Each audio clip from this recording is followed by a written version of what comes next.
गुरु महाराज एक बार बताने लगे, अपने गुरु के बारे में बताया। कब की बात है, जब वो गुरु महाराज के पास अपने पहुँचे थे। तो पहुँचते ही कोई पक्का नहीं हो जाता है, ये मन संकल्प विकल्प करता रहता है। गुरु के प्रति यह मन विश्वास जल्दी नहीं पैदा होने देता है।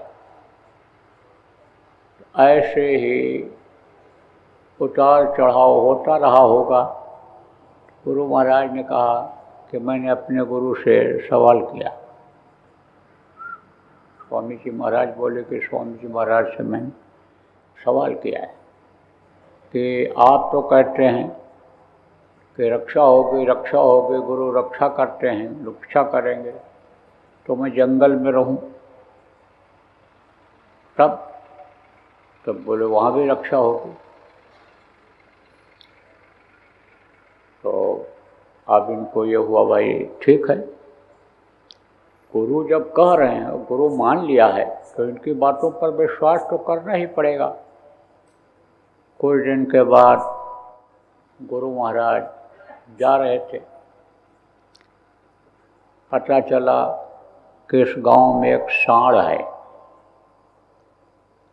जो दूर से ही खड़ेट करके मारता है, दौड़ करके मारता है। कई लोगों का हाथ पैर दांत टूट गया, मरने से लोग बचे हैं।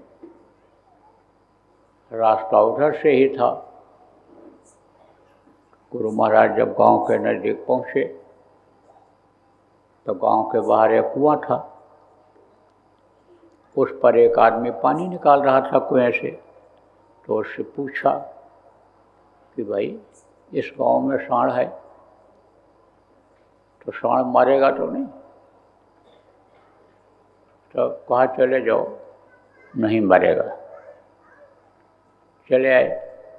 अब गायों के बीच में सांड था तो उसका दिमाग तो गर्म था। गायें बचने की कोशिश कर रही थी, गायों को परेशान कर रहा था वो। और तब तक उसी बीच में गुरु महाराज पहुंच गए थोड़ी दूरी पर। अब वो गायों को छोड़ करके और गुरु महाराज की तरफ दौड़ा। उसका स्वभाव था, आदमी को मारता था और अजनबी आदमी को और मारता था।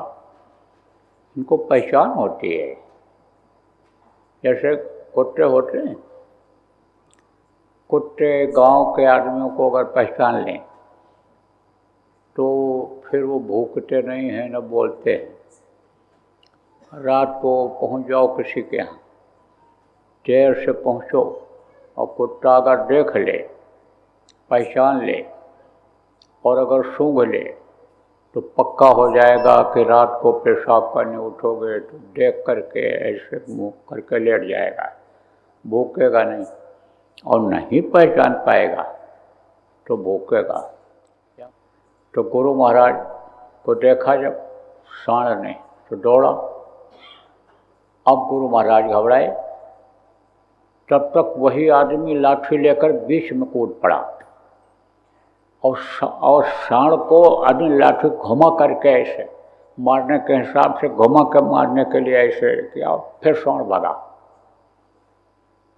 अब गुरु महाराज खुद कह रहे थे, यही मैं सोचने लगा कि वो तो भी पानी भर रहा था और यहाँ लाठी लेकर कैसे आ गया। पानी भरकर घर लाया होगा, रखा होगा, और उसका घर कहाँ पता नहीं कहाँ है गांव में। अब यहाँ हमारे बीच में आ गया लाठी लेकर के, तो यह सब हुआ कैसे। लेकिन सोचे चलो बच गए, चले आए। तो जब लौट करके गए गुरु महाराज, तब बोले कि बच गए। अब विश्वास हुआ, किसने बचाया? दादा गुरु ने कहा गुरु महाराज से कि बच गए। अब पता चला कौन बचाया। तो अब आप ये समझो कि गुरु सब जगह रक्षक होते हैं और गुरु मददगार होते हैं। और गुरु माया के इस देश में रहते हुए, माया के बीच में रहते हुए अन्य समझो कोई निकाल ले जाते हैं।